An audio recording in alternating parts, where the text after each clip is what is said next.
Welcome to Rising Tides, the business podcast where we explore how leading ladies across industries make waves and rise above the competition. Join host Angela Merza and myself, Kim Hayden, as we talk to inspiring business women from entrepreneurs to executives about the strategies and tactics they use to get ahead. From their failures to their successes, you'll get an inside look at what it takes to make it in the business world today. Together, let's discover the power of collaboration and how raising each other up can help us all reach the heights of success. So dive in and join the conversation. Okay, hello and welcome everybody to Rising Tides podcast. Today I'm flying solo. As you can see, Kim's not here. She is lurking behind the scenes though, helping me out with the tech stuff. She'll be back next time. Unfortunately, she has a bit of a cold. She's on vacation in Mexico, which is a great place to have a cold. But anyway, thank you for joining me today. It's just me and the guest coming on in a second here. So as a branding expert myself, I, of course, love digging in and defining brands and creating them or redefining them. I love learning how others do it too. So today we're going to be talking to our expert. She is a branding and marketing coach, and she's going to be talking to us about finding your brand why and bringing your true self into what you do and why that's super important in order to make your business brighter. So Natasha Bell is our expert. She calls herself Tash. She owns the Sunshine Consultancy. And she says her superpower is her optimism and sunny disposition. So she'll be sharing her take on how to bring that into your business. And she has been in the corporate world for 14 years, and she's always believed that you can only bring your true self into what you do. So be proud of who you are, remain human, bring care, support, and share your knowledge. She, through her sunny disposition, that's her natural state. She has learned how to maintain this even in challenging situations. And she says it's not about being a nice person, it's her superpower. So allowing her to put people at ease, build their trust, and letting her be that non-threatening, trusting advisor in tough situations and helping her build authentic, lasting relationships. So I'm very excited to bring Tash on. Welcome to the show, Tash. Oh, that was amazing. A really big thank you. God, I feel quite I've got big shoes to fill now, but that's amazing. Thank you, Angela. It's amazing to be here. Really good to be with you. Oh, we're happy to have you. And you're joining us all the way from the UK. So that's first for our show. Oh, okay. Well, I have you on the map here. You're up here, so it's nice to see where I would be. I guess it's flipped because for me it's flipped, but yes, we are up there. But thank you for joining us this afternoon. I guess it would be for you. Yeah, it is, yeah. Yeah. So I know we are in similar areas of work. But before we talk about that, before we discuss, what we do, what you do for business, I'd love you to share any kind of story, a funny or serious story, just about telling us a little bit more about who you are. Okay. Well, thank you. This is, I find this very funny, but it has to be, you have to set the context. So when I started my career off in a very corporate world, blue chip company, I was actually surprised to find myself there. As I said, I've got a very optimistic outlook. I'm very bubbly. I definitely bring myself into the room. I am who I am. So sometimes you dial yourself down, but you should always be your authentic self. And I can remember probably, I don't know, I must have been like 4 or 5 months in, still finding my feet in this very, we're going back, kind of 15 years now, very serious corporate world. Everybody was, very agendas. We knew what we were talking about. It was very stilted environment. environment. And my first meeting, and these guys came in, they're all in suits, and there's little Tash sat at the table trying to, work through a marketing plan and not really knowing what I was doing, and thought, I've done this, I've got through this whole hour and not made an idiot of myself. And then as the guy went to leave, he literally he put out his hand, which I thought, okay, so we're going to shake hands, very serious. But as he did it, he kind of did this. And so I thought he was going to fist bump. So I ended up going, and ended up fist bumping in this really awkward, like, oh my God, like what is happening? But those slow motion moments where you just go, I really just wish, because I was just like, oh, he's changing his so from that moment I kind of thought, do you know what, you're going to be who you're going to be, so enjoy your job, show up as yourself, and just you're always going to do things that are going to be a little bit embarrassing, but you know what, that's all right. It makes for a good story. So that's my embarrassing moment. Hilarious. That is so funny. So what was he trying to do with his hand? I don't know, but it was so, I think because we were both kind of going, oh, it was just the most awkward thing ever. And I just never spoke about it again after that, right? Just, don't look me in the eyes. Don't speak about it again. Exactly. It was that like,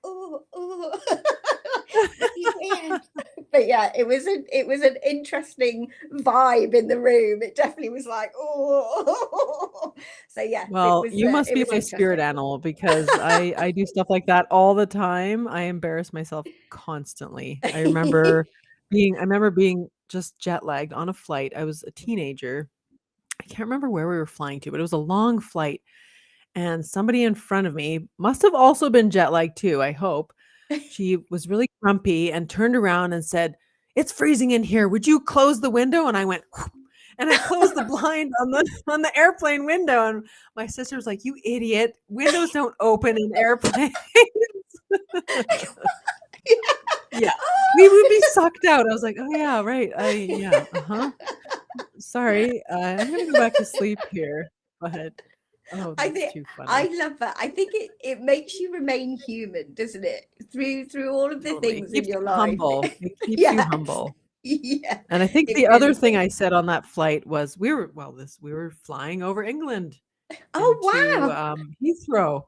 And I said, "Oh look, isn't that cute? That's a miniature version of Stonehenge." And she was like, "No, you idiot. We're 30,000 feet in the air."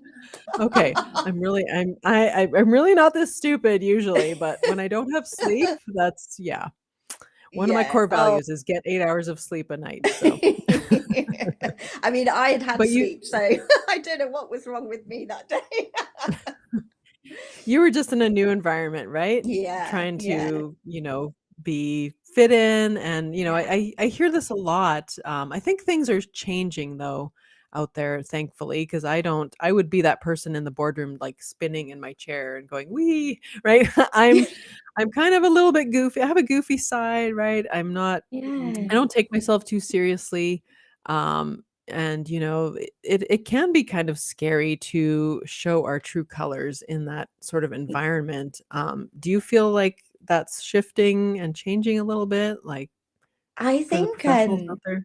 Yeah, I do feel it is, and thankfully actually, because certainly the teams that I've worked with, the generations coming through now are amazing. They are liberated. They are, they want to be themselves and they want to be respected in their own space. And I think because of that, I think it's made people have to change. Actually, I've had different people act in different ways around me because of my silliness or the lightness that I bring to business. And what I have found now, actually, in bigger business, I think it's even more important, is that because our customers, I came from retail brands, because our customers want genuine, authentic brands. If you're working in an environment where you can't be yourself, then it starts to hurt the brands, because people aren't happy, and it kind of seeps through, I think. So I think it is changing, but I think that there is a long way to go, a long way to go still. Yeah, especially as you mentioned in the larger organizations, I think they're still, stuck in their ways of putting on that corporate facade and really having to be very buttoned up, or thinking they have to be very buttoned up and corporate sounding, in order to be taken seriously, Yeah, right? really. Um, so in the way you work with clients, like tell us now about a little bit about what you do. So what makes what you do unique, and who do you serve? Who do you work with? And how do you bring also, if I can add this, how do you bring that corporate experience into what you do now?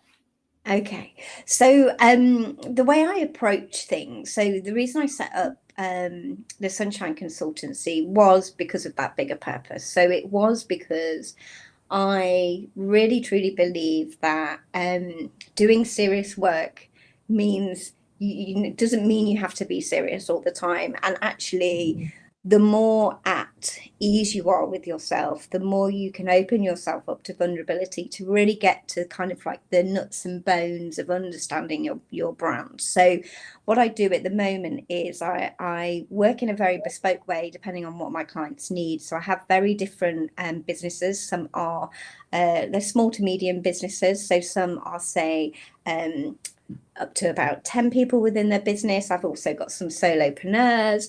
And then I also have some just pure coaching clients as well. But when I'm like running my marketing or branding workshops, really my approach is understanding their goals, and certainly really building a relationship of trust where the founders can open up and be honest with themselves, honest with me, about what we need to do to move their business forward. And so it's a bit of it's a very, you have to create a very safe space, Yeah. non-judgmental. And I think what I've found quite interesting is, sometimes if you're working with people that have been in business for, say, like 12 to 13 years, sometimes they forget why they even started, and I had one client, and I was talking to them, and we were trying to explore, they wanted to grow their business. They were a solopreneur, but they'd been in business for about 12 years, and they needed to expand. So they needed to build out from a brand perspective. So it wasn't just going to be about them. And so I really had to take them on this journey of like falling back in love with why they had chosen to do what they were doing. And yeah, that it's a very privileged and personal position to be in, to watch that. And towards the end of our sessions, so I will do workshops, like daily workshops. We'll set the goals, and like I say, some of those will be different, but by the end of that workshop, you really get clarity on genuinely why people are so passionate about what they do. And then what that leads to in further workshops is how we can communicate it fundamentally. So it helps them talk about why they do what they do with authenticity. Yeah, that reconnecting with why are we doing this in the first place? Um, to me, that's essential in business, because you're going to wake up every day and it's going to be different. Some days are going to be harder than others.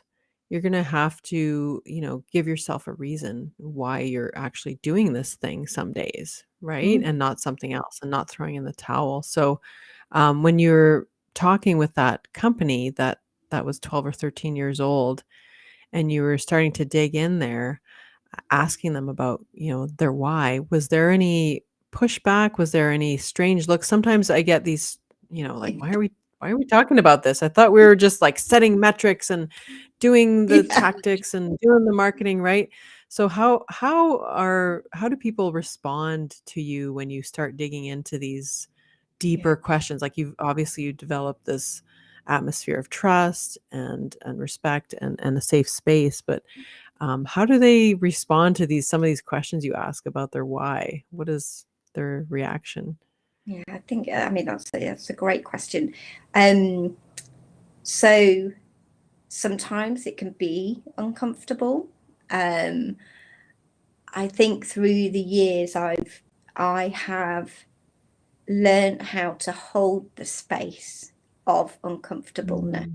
And I don't quite know how to explain this, but I think you can hold an energy in a space where it's actually okay for there to be a 3-minute silence without, as long as you're comfortable in it, I think you can then just allow the other person time to think. Because in this particular case, when I was asking some of the kind of questions of trying to understand, to dig down, it felt like, we were kind of coming back to the what a lot. So this was the what, and this is how I Yeah. do it, because people are really, they can sing that, they know that. And I think, holding that space, but also breaking the focus and maybe asking about something that is a little bit less trivial. So I might ask quite a kind of point and deep question a couple of times, and then if it's not really, if they're struggling and we've had space, I'll change the subject. I'll kind of break the thought process, and try and go, kind of open up a little bit more in a different area, and then come back, because it is tiring, and it's quite it's very emotional for people, actually, because you're really getting into, things that they probably thought about years and years ago, but they haven't brought it up, for a while. So and it's usually something that is, like I say, it's usually something, it will be a reason why, a triggered reason, or, so it is, yeah, you kind of had to hold the space, but also know when to bring a bit of lightness. so you're not staring into their soul for too long. Right. Yeah, that's where your sunshine comes in, Yeah. the sunshine consultancy, right? The balance there. But it is hard to talk about some of these things, and especially if you've forgotten the reason why, it can get emotional. I've had that occur in my strategy sessions with clients too. So it can be an emotional time for them. So it's almost like those sessions are almost a little bit like therapy sessions Yeah. sometimes. They can be Yeah. that way, right? I don't know if you find that as well. Yeah, they Um, can. They can. But when you hit on something, um, last Friday, uh, I had a session, and we hit on. So the goal was around actually finding a new name for the business. And transparently, at the beginning of the session, I was thinking in my own head, wow, this is like a really big ask for like one session. right. And I was like, we'll go through the process, see what happens. And we got to the end of the day, and it was, we'd been talking, we talked about the why, we'd really got into things, values, goals, and all of a sudden, we'd started to kind of brainstorm, and we weren't getting anywhere. And I was thinking, I'm going to have to bring the, I think I'm going to have to bring this to a close. And then all of a sudden, something dropped in, and we went down a different route. And both of us were like, okay, so does this feel right? Oh my God, this feels right. And for both of us, it felt like a Mm. moment, and like a gut reaction to, wow, oh my God. And even I was thinking, I've done this a lot, but even it takes my breath away sometimes when that happens, and you're a bit like, wow, wow. So I definitely needed a glass of wine after that session. Yeah. Yeah, it's definitely magical when that happens, but it happens every time. Like, I'm the same as you. I'll get on a call with someone and I'll be like, "Okay, what is it gonna be this time?" Right? It's you know your client has the answers in them. It's your job to help bring them out. So you're the facilitator of that. And that's how I see myself. When I first started doing this, I thought, how am I going to have all the answers? How am I going to know? I don't have the answers. I just know how to ask the questions and how to bring it all out, because it's all in there somewhere. It's just you haven't thought about it, or nobody's asked you the right questions. You know, the best questions are when I get the reaction of, I've never thought about that, or that's a good question. And they pause, and there is that pause, right? They've never thought about this. And you're like, okay, there might be something there. So there's always those golden moments in the strategy sessions that you have to just be able to pull them out and then recognize them when they happen. So I know, the journey of business can be overwhelming sometimes. And I know that you talked about how it's important to find your why, and it's important to bring that levity and that sunshine into your brand, into your business. Can you give us maybe up to 3 actionable steps that somebody can implement today, to help them shift their business to that place where they're loving it, right? Where it is a bowl of sunshine for them. What are your steps that you might recommend to someone like that who's overwhelmed? So my 3 steps would be, well, number 1 would be kind to yourself. And we are our worst critic, aren't we? So if it's not coming to you, the why, quickly, or you're not quite sure where to start, number 1, don't berate yourself, because this is a hard thing to do. And so just be kind to yourself. My first step would be, I would get a flip chart or a piece of paper, or I would do it on your screen, and I would start with all of the words, thinking back to why you started to do it, or why your brand feels so good. And I talk to my clients about, ask your friends, ask your family, ask your partners. These are the people that know you the most. And we're not very good at sometimes flying our own flags, are we? So I would get an outsider view for sure, from people that know you the best. And I would just look at some of those words and really try to just take a moment to think about what, this is what I do, this is what I'm enabling, this is why people choose me. And then the second point would be to move those on to a bigger picture. So I'd ask myself, I said, Tash, so so why don't you want to stay in your corporate job where it's really safe and somebody pays you at the end of the month and you don't have to worry about that? Why have you done this?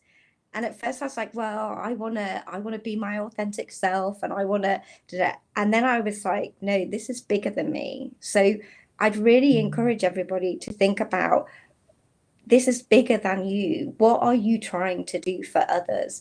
And what are you trying to move, be it in your sphere of influence, be it, you might have a big society piece. So to think bigger than yourself, and to give yourself permission to dream bigger. And I would do that as my second step. And then my third step is, don't freak out about dreaming big. Because you will get there, but you need to make a plan to get there. So that would be my third step, is be really clear on what your plan is and your next steps to that dream. To that big, hairy goal. Well, yeah, those are great steps. And we are our own worst critics. I know that, imposter syndrome is real. And usually the people that have the biggest imposter syndrome are the people that are really excellent at what they do, because we just care so deeply about what we do and how we add value to our clients. So I'm glad you shared that as the first step. And getting it all down on paper. And would you say, it's probably easier to do this with someone if you're really stuck, right? Someone who knows your business, like you said, a friend.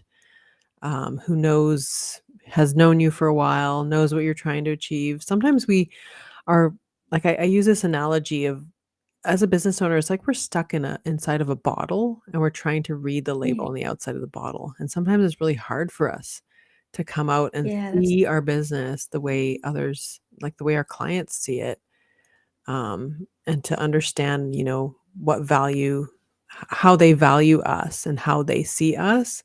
So it is good to sometimes get that outside perspective too of somebody you trust, right? Whether it's a yeah. coach or someone who's known you for a long time. Yeah. I Um, love that. yeah. So I want to also ask you, how do you help raise tides for others? How do you, it could be in your community or with your clients, but I love this idea of being collaborative with others and helping. I mean, that's the name of the podcast, is Rising Tides. So Yeah, I have always been that person where I love to collaborate over competing with other people. I think there's enough space for all of us to do our own thing. There's enough work out there for all of us. How do you collaborate and how do you raise tides for others? yeah. So, um, I mean, it's great, and actually, it's the reason why, just for yourself and for Kim, it's the reason why I wanted to be on your podcast, actually, because I could really see that. So thank you, because I think it's really important, and certainly, women in business and really lifting each other up is super important. So thank you for that. I think what I try and do. So at the moment, I actually offer coaching sessions. So for a lot of the people within my wider network, so people that potentially will have maybe worked for me, moved on. So I try and offer mentoring continuously and coaching sessions because for me, leadership is really important, and trying to support kind of younger people to really understand their value and their leadership skills, and they can't always afford to pay for kind of business coach, or maybe they don't have that system within their own workspace. So I offer free coaching, which is something that I really love doing for kind of younger professionals and I use my NLP knowledge in that space to really build their confidence. So that's kind of what I've started doing, but I'd like to take that wider because I do think having somebody in your corner to kind of run things past, to talk, to think, is really important, and also a bit of security as well as you're going through your own career. So I'm a big a big kind of I think women are amazing, and I think we are doing lots of different things, trying to keep all the balls in the air. And no matter where I go around the world, I am always like so taken aback by how wonderful women are to other women. I've been lucky enough through my career that I've had some great mentors, some kind of really strong leaders, that have really, sometimes I've kind of got, oh, I'm not quite sure, but they've put me on the right path, and they've always championed me, and they've always been my cheerleader. So I want to do that for other people. Oh, that's amazing that you offer that for young professionals getting started. Yeah, That's so great. I know, I wish I had had a mentor when I was starting out. I just did this thing on my own, but nobody is an island, right? yeah, Nobody can get there on their own. It's all about the relationships that you have, the connections you have. Everyone needs that cheerleader and champion in their lives to get to that next goal, because it's not easy. yeah, Um, it's not easy being on your own, especially like you don't have the security of that yeah, corporate paycheck at the end of the month, right? yeah, You don't have that. So, how do you get there? And you can definitely get there a lot faster if you have someone in your corner that's sharing knowledge. So I'm super happy to hear that you are, paying it forward to the Yeah. next generation of entrepreneurs. That's pretty special. Yeah, it's something, and I have to. I mean, I have a wonderful group of women around me that are my supporters that I call on regularly. Whether it's just I need my brightness a little bit shined up, or and they are always, they're always there, for me, and I'm always there for them. And yeah, I feel very lucky and very grateful for that network of support that I have. Yeah, that's awesome. Everyone should have that.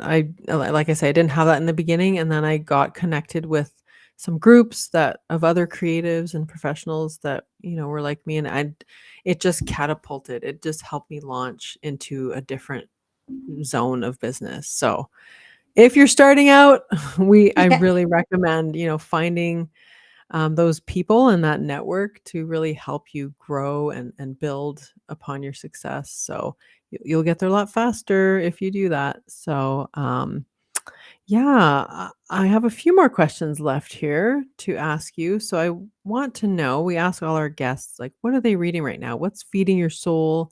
What's got you what are you interested in right now? Is there a book you're reading, a podcast you're following along with, or a course, or Well, do you have your own book? Yeah, well, I haven't got my own book yet, but we never know. I think it's going to take me a while, though. I would say I've just so there's a couple of so there's a podcast called The Diary of the CEO, The Diary of the CEO. So Stephen Barnett, have you heard of him? He is amazing. It's a podcast. Look him up, because he's a CEO, and he interviews lots of different people from lots of different walks of life, psychologists to like Richard Branson, like really unique guests, and he just asks them, like, again, really interesting questions, and sometimes, to your point, Angela, the days where you just are like, oh my God, I'm not really quite sure if I can keep doing this. I put one of his podcasts on. I'm like, no, I can do it. Keep going, Tash. You're fine. So I definitely recommend that. And then I also read The Midnight Library, which is here actually, by Matt Haig, and a friend gave me this. And we always write in it when we give our kind of books to each other. We put a little message in there, and that is a really lovely read, but it's about infinite lives and living infinite lives, and it's just it's a lovely way of exploring or listening to different lives being led, and that there's this search, and we're all on our own journey, aren't we? And I again feel lucky enough to feel like this is my next life. Like, I've had this career, this is great, and now I'm moving into a different space. And so the Midnight Library, really just reflect that for me. That's interesting. Yeah, I think a big regret that people have is not have ever doing what they wanted to do, always doing what somebody else has expected of them to do, and not having found that thing that fulfills them. Yeah. So that's when I help somebody with their branding and their business, planning of their brand and all that. I love just the feeling of knowing that I'm helping them fulfill this big hairy idea that they are so bravely pursuing, because it's not easy to stand alone as a solopreneur or open a business or, hire employees and start this thing. So I think that's something that I think a lot of more of us need in our lives, is like, why am I doing, like, to live more consciously, right? And to ask ourselves, am I doing what I love, and why not? And how could I, feel more fulfilled at the end of the day? I think that would make for a lot more sunshinier people in the world, right? In the UK, we need more sunshine. Yeah, you do. You do. I'm lucky I live in a very sunny province here in Canada, but yes, I believe you guys do. And that's where you come in. So there you go. Well, I want to ask where people can find you if they want to connect with you, if they want to find out more about you, if they want to become a client, how can they find you? So I would go to my website, so thesunshineconsultancy.co.uk. Have a look at the website. There's my services on there. You can book discovery sessions. But yeah, all of my information's on there. Obviously, you can find me on LinkedIn, Natasha Bell, the Sunshine Consultancy. And obviously I've got my socials of Instagram and Facebook. But I definitely go to the website because it kind of talks about the different product offering and the kind of different coaching solutions as well. So have a look at the website. Any feedback? Great feedback. Perfect, Tash. We'll put that in our show notes. Thank you. Last question I have for you. What was the best advice that you have received in business or in life that really put the wind in your sails so you could go the distance? Okay. The best advice. So can I have two? Yeah, sure. So go for it. my first people have always said, Tash, like always be yourself. Because sometimes I do. I feel like the odd one out, or the loudest laugher, that's how that can feel quite kind of daunting. So definitely always be yourself, because you are your best beautiful self. But then the second piece was somebody said something to me. So this was somebody who was very, very high up in an organization. I really had this person on a pedestal, and I was having a mentoring session and I was talking about imposter syndrome, and this person just leaned in and went, we all get that, right? But we don't talk about it at the moment because, I have to lead thousands of people. And right now what they need from me is confidence. And I was like, oh, okay. So I think, the other piece is really kind of knowing it in yourself, but also knowing that sometimes you're not going to feel like that. You're really not. But sometimes other people might need you to feel like that. And that's okay. And that is okay. Yeah, it's good to know that, people that get up on stage regularly, they feel that too. It's not just you. So it's quite common. I think for women especially, it's very common for us to feel that way. We have high expectations of ourselves. So yes. But yes, always be yourself and have confidence. And confidence is, I don't think you have to feel confident in order to do something. You just have to take that next step and, learn from it. If you fall flat on your face, nobody will probably remember but you. So just take that next step, and you'll gain the confidence from the small wins that you create for yourself. But if you never try, you'll never develop that confidence. So, well, Tash, I thank you for your time today and for sharing about, how you bring sunshine into the world. And it was so nice to get to know you a little bit more. And thank you so much for being on the show. I hope we get to speak again sometime on the show.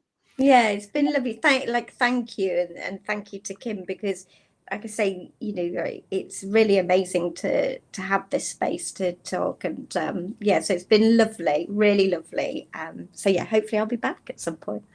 Yeah, wonderful. We'd love to have you back. And thank you everyone for watching. This show is sponsored by Be Bold Branding, for knockout brands that get you noticed. Visit BeBoldBranding.ca and download your free Bold Brand Manifesto. Thank you for joining us here at Rising Tides, your business podcast. Be sure to like, subscribe, comment, and share. And you can follow Angela and Kim over on LinkedIn.